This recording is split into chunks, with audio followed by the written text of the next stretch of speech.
हजरत अबू बकर सिद्दीक रज़ियल्लाहु ताला अन्हु का जब विसाल हुआ तो ये एक बड़ा कड़ा दिन था।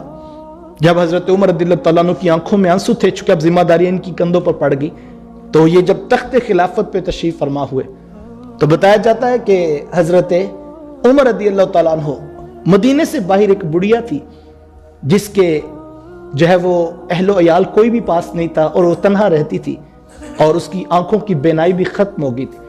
तो पहले उसके घर की देखभाल मामलात हजरत अबू बकर सिद्दीक रज़ियल्लाहु ताला अन्हु किया करते, लेकिन अब वो जिम्मेदारी हजरत उमर रज़ियल्लाहु ताला अन्हु के कंधों पे आ गई।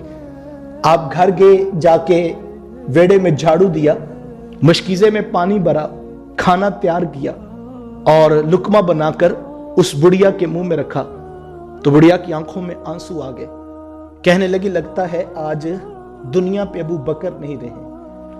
हजरत उमर रज़ियल्लाहु ताला की आंखों में भी आंसू थे। कहा कि उनका विसाल हो गया है और मैं उमर आपकी खिदमत के लिए हाजिर हूं और मैंने भी सारा कुछ उसी तरह किया जिस तरह जनाब अबू बकर रज़ियल्लाहु ताला अन्हु किया करते थे, लेकिन आपकी आंखों में आंसू क्यों आ गए और आपको कैसे पता लग गया कि आज अबू बकर दुनिया पे नहीं रहे? तो उस बुढ़िया की आंखों में आंसू हैं और कहने लगी कि इससे कबल जब लुकमा मेरे मुंह में आता था तो कोई अपने मुंह में चबाकर मेरे मुंह में रखता था कि उसको पता था कि बुढ़िया के मुंह में दांत नहीं है, और अगर आज लुकमा बगैर चबाए मेरे मुंह तक पहुंच गया है तो लगता है दुनिया पे अबू बकर नहीं रहे हैं। हर अंदाज में हजरत अबू बकर सिद्दीक रज़ियल्लाहु ताला अन्हु का एक अपना अंदाज था। हजरत अबू बकर सिद्दीक रज़ियल्लाहु ताला अन्हु किसी मजलिस में तशरीफ फरमाते कि आपको प्यास लगी तो आपने कहा कि मुझे पानी पिला दो, तो किसी ने मोहब्बत में पानी में शहद मिलाकर जो है पानी का गिलास पेश किया तो पीने लगे तो आंखों में छम छम आंसू बरसने लगे। तो किसी ने कहा, क्या हुआ? कहा, मैं हुजूर अलैहिस्सलाम के पास एक दिन बैठा था कि आका करीम अलैहिस्सलाम ने 3 मरतबा कहा कि मुझसे दूर हट जाओ, मुझसे दूर हट जाओ, मुझसे दूर हट जाओ, लेकिन कोई चीज नजर नहीं आ रही थी जिसको हुजूर कलाम कर रहे हो।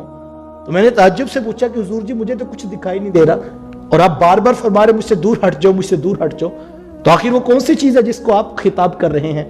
तो हुजूर फरमाया कि अबू बकर वो दुनिया थी जो मेरे पास आ रही थी और मैंने उसको कहा कि मुझसे दूर हट जाओ। कहा, वो तो कामयाब थे, अल्लाह के रसूल थे, और हम पानी मांगते हैं तो शहद आ जाता है, आंखों में आंसू हैं कि कल इसका हिसाब कैसे देंगे। और यही हजरत अबू बकर सिद्दीक रज़ियल्लाहु ताला अन्हु वो हैं कि जिनके बारे हुजूर ने नाम लेकर कहा, अबू बकर फिल जन्ना, अबू बकर पक्का जन्नती। ये वो हजरत अबू बकर सिद्दीक रज़ियल्लाहु ताला अन्हु हैं जिनके बारे अल्लाह के रसूल फरमाते हैं कि अगर किसी ने जहन्नम से आजाद शख्स को देखना हो तो मेरे अबू बकर को देख ले। ये वो हजरत अबू बकर सिद्दीक रज़ियल्लाहु ताला अन्हु हैं कि जिनके बारे मेरे हुजूर फरमाते हैं कि कल क़यामत के दिन अंबिया और रसूल के बाद जो शख्स सबसे पहले जन्नत में दाखिल होगा वो मेरा अबू बकर होगा।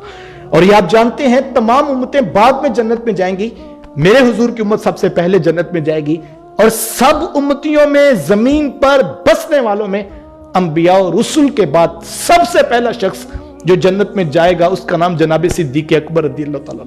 लेकिन उनकी खौफ खुदा और खशियत इलाही की कैफियत यह है कि एक दिन दरख्त पर चिड़िया को जो है वो उड़ते हुए देखा कि एक शाख पर चिड़िया बैठी है, एक शाख से उड़ती है तो दूसरी शाख पर जाके बैठ जाती है।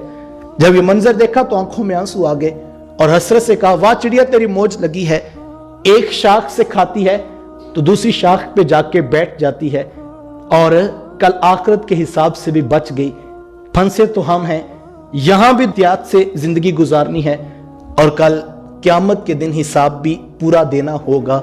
ये वो लोग हैं जिनकी जिंदगियां तकवे से इबारत, ये वो लोग हैं जिनको जुबान रिसालत माब सल्लल्लाहु अलैहि वसल्लम से जन्नत की बिशारात मिली हैं। उनकी जिंदगियां तो खौफ खुदा खशियत इलाही में थी। आज हम उनका नाम ले रहे हैं तो मुझे और आपको भी अपना मुहासबा करना चाहिए। उन्होंने तो महबूब के नाम पर माल वार दिया, जान वार दी, औलाद वार दी, हर शय महबूब के कदमों पे निछावर कर दी, और हम उनके नाम लेवा हैं। हम अपना मुहासबा करें, हम कहां खड़े। उन्होंने तो घर की हर चीज ला के महबूब के कदमों में रखी और कहा, मेरे सामने भी मेरा रसूल है, मेरे घर में भी मेरा रसूल है, मैं अल्लाह उसका रसूल छोड़ के आया हूं। और अगर हम साल के बाद 2.5% ज़कात देने के लिए भी तैयार नहीं है तो फिर हमें अपने इश्क का भी मुहासबे की जो है वो जरूरत है। हम देखें कि हम फिर कहां पे खड़े हैं।